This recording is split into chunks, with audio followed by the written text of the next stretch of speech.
Hey guys, in this video we're looking at Macbeth, focusing on Act 4.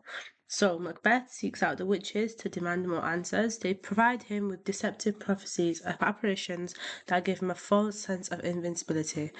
Emboldened by the security, Macbeth commits his most heinous crime, the slaughter of Macduff's innocent wife and children.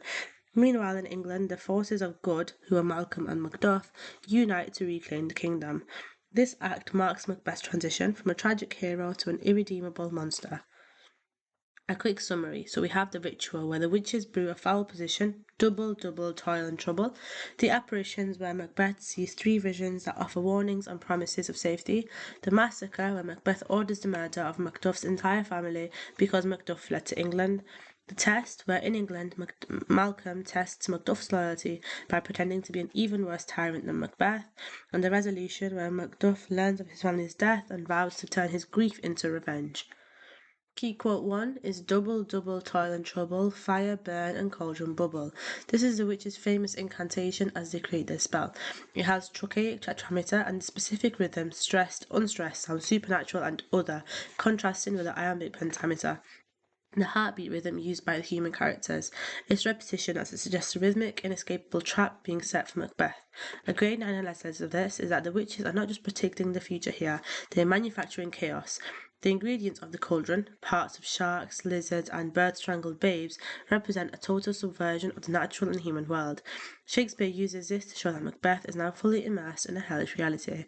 A big idea is that this is a supernatural malice. Key quote 2 is laugh to scorn the power of man, for none of woman born shall harm Macbeth. This is the second apparition, which is a bloody child that gives Macbeth a false sense of security. It has equivocation, telling a half-truth to lead someone to destruction. The irony of this is that Macbeth takes it literally, failing to realise it refers to a caesarean birth. A grade 9 analysis of this is that Macbeth's tragic flaw, known as his hubris or pride, is at its peak here. He hears what he wants to hear. Shakespeare uses the apparitions to show that evil forces don't need to lie to destroy a man. They simply need to use his own arrogance against him, and Macbeth believes he is beyond the laws of nature. The big idea of this is the danger of false security, which is known as equivocation. Key quote 3 is the very firstlings of my heart shall be the firstlings of my hand.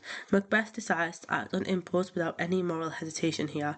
Firstlings refers to the first things, such as thoughts or actions, and it shows speed as he is now acting without consulting his conscience or his wife. The grade 9 analysis is that this is the final death of Macbeth's humanity. In Act 1 he debated for pages before killing Duncan. Now he decides to murder Macbeth's family instantly. The gap between thought and action has vanished. He is no longer a thinking man, a reactive killing machine instead. The big idea is total moral degeneracy. Key quote 4 is it weeps, it bleeds, and each new day is a gash is added to her wounds. Here, Malcolm describes the suffering of Scotland under Macbeth's rule. The grade 9 analysis is that Shakespeare used personification to present Scotland as a dying woman. This creates a direct contrast between the microcosm, which is Macbeth's broken mind, and the macrocosm, which is the broken country. Macbeth's health as a king is directly linked to the health of the land. Because he is a Cancer, Scotland is bleeding to death. The big idea is a suffering state, which is kingship versus tyranny. Character focus on Macduff here. So in Act 4, Macduff emerges as a moral foil, opposite to Macbeth. The loss, so he loses everything, his wife, children, and his home. And the reaction, when he's told to dispute it like a man, Macduff responds, I shall do so, but I must also feel it as a man. The grade 9 insight, this is a pivotal moment for Shakespeare's exploration of masculinity. When Macbeth thinks being a man means being a cold, violent predator, Macduff argues that true manhood requires emotional depth and empathy. Macduff's good masculinity will eventually overthrow Macbeth's toxic version. Key themes in Act 4. So we have equivocation, also known as lying. Here the witches use words that have double meanings to trick Macbeth. Malcolm also equivocates when testing Macduff, showing that good people can use deception for fair reasons. We also look at the slaughter of innocents. So the murder of Lady Macbeth and her son is the play's lowest moral point. It proves Macbeth is now killing for no political gain, only out of bloodlust.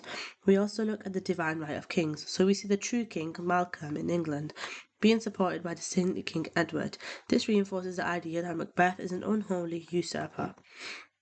Why Act 4 matters. So Act 4 is preparation for the end. It sets up the traps, Burnham Woods and Woman Born, that will destroy Macbeth in Act 5. It shifts the emotional weight of the play to Macduff, making the audience crave Macbeth's defeat, and it shows that Macbeth has become ripe for shaking, meaning he is ready to fall.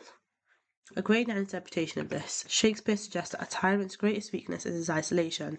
By Act 4, Macbeth is completely alone. He doesn't seek advice, he seeks witches. He doesn't lead men, he orders assassins.